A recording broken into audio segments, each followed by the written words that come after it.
તો આજે આપણે આદુ, બીટ અને મરચાં લીધેલા છે. તો આ ત્રણેય વસ્તુની આપણે સૂકવણી કરવાના છીએ. તો આદુને સૂકવીને આપણે પાવડર બનાવીશું, એટલે સૂંઠ પાવડર તૈયાર થશે. અને બીટને સુકાવીને પાવડર બનાવીશું, તો બીટનો કલરવાળો પાવડર બનીને તૈયાર થશે. તો અત્યારે તડકો સારા પ્રમાણમાં પડે છે, તો આ ત્રણેય વસ્તુને આપણે સૂકવી લઈશું.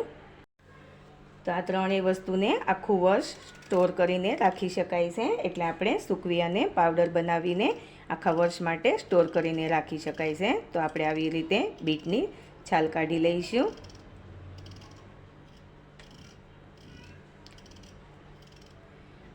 આપણે શાકમાં અને બધી વસ્તુમાં ગમે તે વસ્તુમાં ફૂડ કલરનો ઉપયોગ કરતા હોઈએ છીએ. તો આવી રીતે બીટમાંથી સરસ એવો બીટનો પાવડર તૈયાર થશે, અને તેનો આપણે ફૂડ કલર તરીકે પણ ઉપયોગ કરી શકાય છે. એટલા માટે આપણે બીટને સૂકવી અને તેનો પાવડર બનાવી લઈશું.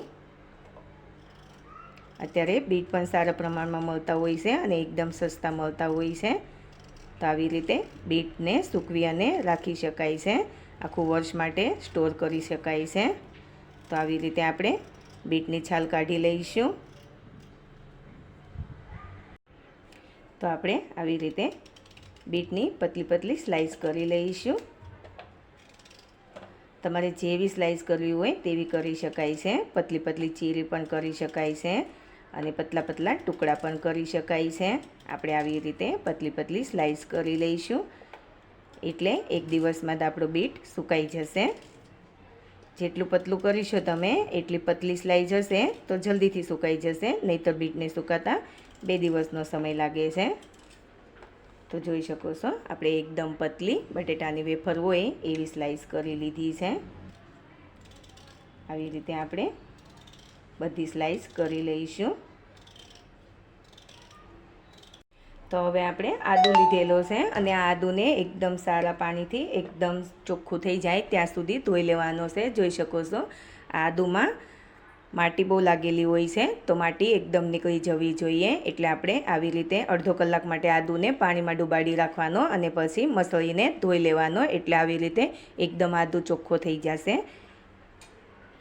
પછી આદુને આવી રીતે આપણે સ્લાઈસ કરી લઈશું. આદુની છાલ કાઢવી હોય તો કાઢી શકાય છે, પણ આદુની છાલ કાઢવાથી આદુની જે સુગંધ હોય છે તે થોડી ઓછી થઈ જતી હોય છે. એટલે આપણે આવી રીતે આદુની છાલ રહેવા દઈશું. એકદમ ચોખ્ખો આદુ થઈ જાય ત્યાં સુધી ધોઈ લેવાનો અને પછી કોરો કરી લેવાનો, અને પછી આવી રીતે સ્લાઈસ કરી લઈશું.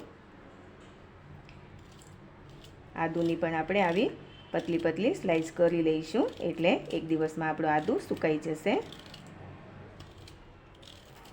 જોઈ શકો છો, આવી રીતે આપણે પતલી પતલી સ્લાઈસ કરી લેવાની છે આદુની. પછી આપણે સુકાવી દેવાનું છે. તો જોઈ શકો છો, આપણે બીટની પણ સ્લાઈસ કરી લીધી છે અને આદુને પણ આવી રીતે સ્લાઈસમાં કટ કરી લીધો છે. તો આવી રીતે આપણે આ બીટને અને આદુને તડકામાં સુકાવી દીધા છે. તો આપણે બીટ સુકાવા રાખ્યા હતા, તો જોઈ શકો છો બીટ એકદમ સુકાઈ ગયા છે અને આવી રીતે અવાજ આવી રહ્યો છે. આપણે 2 દિવસ માટે તડકામાં સુકાવી રાખ્યા. એક દિવસમાં સુકાઈ જાય છે, પણ બીજા દિવસે થોડોક તડકો દેખાડી દેવાનો, એટલે એકદમ સરસ એવા આવા હાથમાં લઈએ તો આવી રીતે તૂટી જાય અને આવો અવાજ આવે એવા બીટને સુકાવી લેવાના છે. કેમ કે આપણે આને આખું વર્ષ સ્ટોર કરવાના હોય છે, એટલે બરાબર સુકાવી લેવાના. અને આપણે આદુ રાખ્યો તો આદુ પણ એકદમ સરસ એવો સુકાઈ ગયો છે. આદુને પણ એવી જ રીતે આપણે સુકાવી લેવાનું છે. આવી રીતે જોઈ શકો છો, હાથથી આવી રીતે તૂટી જાય છે એવા આદુને સુકાવી લીધો છે. અને આપણે મરચાં પણ સુકાવા રાખ્યા હતા, પણ મરચાંને હજી 2 દિવસ સુકાતા લાગશે. મરચાં સુકાવામાં થોડો ટાઈમ વધારે લાગતો હોય છે. બીટ અને આદુને ક્રશ કરી લઈશું. તો મિક્સર જાર લીધું છે. હવે આપણે મિક્સર જારમાં આદુ લઈ લઈશું અને ઢાંકણ ઢાંકીને આપણે મિક્સરમાં ક્રશ કરી લઈશું. તો જોઈ શકો છો, એકદમ સરસ એવો આદુ પીસી લીધો છે. હવે આપણે આદુના મિશ્રણને ચાળી લઈશું. તો આવી રીતે આપણે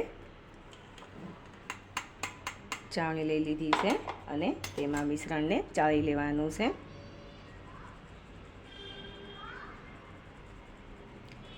એકદમ સરસ એવી સુગંધ આવી રહી છે. આદુ સૂકવવા રાખીએ તો પણ સરસ એવી સુગંધ આવતી હોય છે. અને આદુવાળી ચા જેને પસંદ હોય તો આવી રીતે આદું સુકાવીને પાવડર કરીને રાખી શકાય છે. અને પછી જ્યારે ચામાં આપણે આદું લેવો હોય તો આવી રીતે થોડો આદું ચામાં નાખીને લઈ શકાય છે. એકદમ સરસ એવી સુગંધ આવે છે. તો જોઈ શકો છો જે મોટા ટુકડા હતા તે આવી રીતે રહી ગયા છે અને આવી રીતે એકદમ સરસ એવો પાવડર બનીને તૈયાર થઈ ગયો છે. તો હવે આ પાવડરને આપણે કોઈ પણ કાચની બોટલમાં ભરીને સ્ટોર કરીને રાખી શકાય છે. આખું વર્ષ સારું રહે છે. તો હવે આપણે એવી રીતે બીટને પણ ક્રશ કરી લઈશું. તો આપણે મિક્સર જારમાં બીટને લઈ લઈશું. હવે આપણે આને ક્રશ કરી લઈશું બીટને. તો જોઈ શકો છો આપણે બીટનો પણ સરસ એવો પાવડર બનાવી લીધો છે. એકદમ સરસ એવા બીટને પીસી લીધા છે. તો હવે આપણે આ બીટને પણ ચાળી લઈશું. તો હવે આપણે બીટને પણ ચાળણીમાં લઈ લઈશું અને આવી રીતે ચાળી લઈશું. જોઈ શકો છો અમુક ટુકડા મોટા રહી ગયા હોય તે આવી રીતે નીકળી જાય છે, એટલા માટે ચાળી લેવાનો છે.